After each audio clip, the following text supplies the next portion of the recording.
Have you ever felt that the more deeply you think, the harder it becomes to connect with others? That the clearer you see the world, the more isolated you feel from it? You're not imagining it. Throughout history, society has shown discomfort toward those who think too much, question too often, or see too clearly. Not because these people are wrong, but because they shine light on things others would rather leave in the dark. Thinkers like Nietzsche, Kierkegaard, Hypatia, and Alan Turing, visionaries ahead of their time, were often misunderstood, excluded, or even punished for their insights. Not for their lack of intelligence, but because their clarity made others uneasy. But what is it about deep thinking that creates this distance?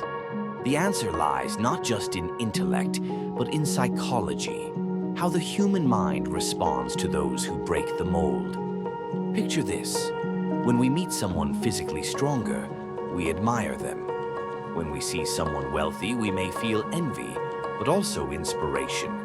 But when we encounter someone with profound intellect, someone whose ideas stretch beyond our comfort zone, it doesn't just provoke admiration, it triggers defense. Why? Psychologists call this the mirror effect. A deeply thoughtful person doesn't just offer new ideas. They act as a mirror, reflecting back the intellectual blind spots of those around them. And people rarely appreciate that reflection. It's not about arrogance. In fact, the deep thinker might say nothing at all. But their presence alone, their way of seeing the world, becomes a silent challenge to conventional thinking. And that challenge doesn't go unnoticed. We tend to associate intelligence with identity. We define ourselves by our beliefs, our reasoning, our perception of the world. So when someone disrupts that, when they think on levels we haven't explored, it can feel like a threat. Unlike strength or beauty, intelligence touches something internal. It confronts the ego. It questions the foundations of how we see ourselves and the world around us.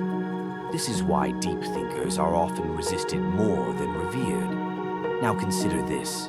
In a group setting, the effect intensifies. It's not just about what the deep thinker says. It's about how others feel seen or unseen in comparison. Social status kicks in, and suddenly, the intellectual isn't just smart. They're a disruption to group harmony. Our brains are hardwired for tribal survival. Fitting in meant safety.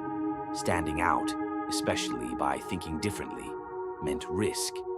And even in today's modern world, those instincts remain. So when someone brings depth into a shallow space, discomfort follows. But let's dig deeper. Studies show that when people feel intellectually outmatched, their brains react as if they're facing danger.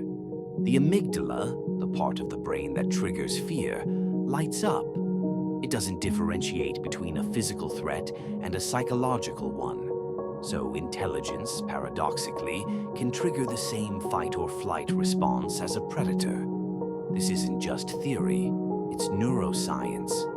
We evolved to prioritize social acceptance over abstract truth.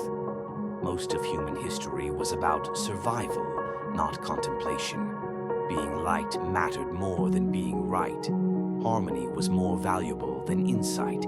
So in social situations, the intellectual disrupts the script. Instead of reinforcing the norm, they question it. Instead of nodding along, they raise deeper questions. And this challenges not just the topic of discussion, but the social fabric itself. That's why many brilliant minds find peace in solitude, not because they don't enjoy company, but because company often demands dilution. Dilution of thought, of honesty, of complexity. Let's talk about Schopenhauer for a moment, a philosopher infamous for his brutal clarity. He believed that the more intelligent a person is, the more they'll struggle to relate to others. Why? Because the world most people live in, the one of pleasure, success, and surface-level connection, feels hollow to those who see through it. Schopenhauer called this difference the will to truth versus the will to live. While most people chase comfort and pleasure, the deep thinker chases reality, even when it hurts. hurts. And that pursuit is isolating, because truth rarely fits neatly into social norms. It's messy, uncomfortable, inconvenient. When a person begins to see how artificial much of society is, from small talk to ambition to tradition, they often retreat inward, not out of superiority but out of disillusionment. Think about your own life. Have you ever shared a deep observation only to be met with confusion, or worse, silence? Have you ever felt like your curiosity was seen as overthinking, that your desire for meaning was labeled as pessimism? That's the cost of seeing too much. Now layer in social media. We live in an age where algorithms reward simplicity. Catchy sound bites spread faster than thoughtful ideas. Charisma beats contemplation. Confidence outshines complexity. And so the loudest voices rise, not the wisest. In this digital culture, deep thinkers are at a disadvantage. Their ideas don't compress well into 15-second clips. Their questions take time. Their answers often raise more questions, which isn't viral, but it is valuable. And yet, value is often hidden behind noise. So what does this mean for thinkers today?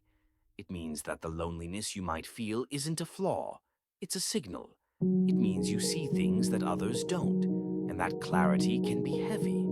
But here's the paradox. In solitude, deep thinkers often find the greatest connection, not with crowds, but with truth, with creativity, with timeless ideas. You are not alone in your aloneness. From ancient sages to modern philosophers, many have walked this same path, questioned reality, challenged norms, and felt the weight of awareness. And yet, through their isolation, they shaped the world. So if you find yourself drifting away from surface conversations, craving depth over entertainment, solitude over small talk, it's not a curse. It's part of the journey. Yes, intelligence can isolate, but it can also illuminate. Because in a world that fears depth, the deep thinker becomes a lighthouse, standing firm against the tide of shallowness, guiding others toward reflection,